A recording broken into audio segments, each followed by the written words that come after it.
আমি করছি লাগু করেছে। আগেকার 1950 সালের আইন সেটাকে এখন নতুন করে লাগু করেছে যে গো হত্যা বন্ধ। কি বলতে দেখেন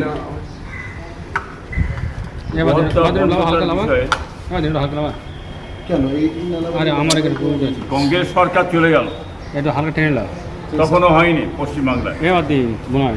বামফ্রন্ট সরকার 34 বছর চালিয়ে গেল এই পশ্চিমবাংলায়। তৃণমূল সরকার 15 বছর চালালো, ঠিক আছে, গোহত্যা বন্ধ হয়নি।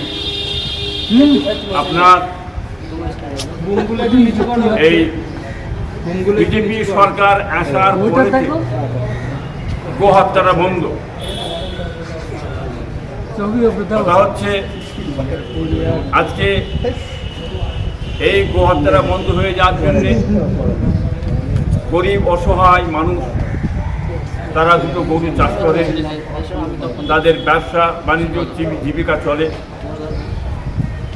এটা বন্ধ হয়ে গেল। একটা শ্রেণীর হিন্দু মুসলমান গরিব তারা খুব বিপদে পড়ে গেল। গরু আপনারা বলছেন আমাদের মাতা, গরু জবাই করলে যদি হিন্দু ভাইদের ভাবাবেগে আঘাত লাগে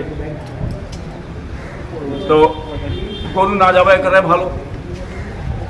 এটা ছাগল আছে, ভেড়া আছে, দুম্বা আছে, উঁট আছে, খেতে পারে। তাহলে কি রাজ্য সরকারের কাছে মুসলমানরা হেরে গেল আইনের কাছে? রাজ্য সরকার মুসলমানরা হেরে যাওয়ার ব্যাপার নয়। ভারতের যে একটা সংবিধান আইন আছে, সেই সংবিধান আইন অনুযায়ী চলার দরকার আছে। সংবিধান আইন একে আপনি কেউ আটকে রাখতে পারবেন? সংবিধান আইন দিয়েই চলবে, যে তার রাস্তায় চলবে। কিন্তু যখন ভারতে বন্ধ হচ্ছে, গো রক্ষাটা যেমন বন্ধ হচ্ছে, গোটা ভারতবর্ষে বন্ধ করার দরকার আছে। অতএব আগামীতে আপনারা কোনো মুসলমান কোনো গরু আপনারা জবাই করবেন না। আমি আপনাদের নিষেধ করলাম।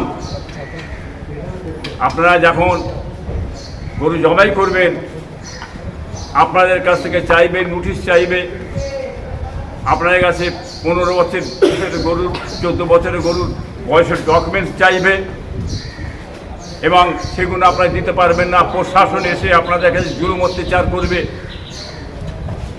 হয়তো অনেকে জড়িয়ে যাবেন। কোরবানি দিচ্ছেন, অনেক জায়গায় বলছেন যে কোরবানি দিয়ে দাও, কোনো চিন্তা নেই।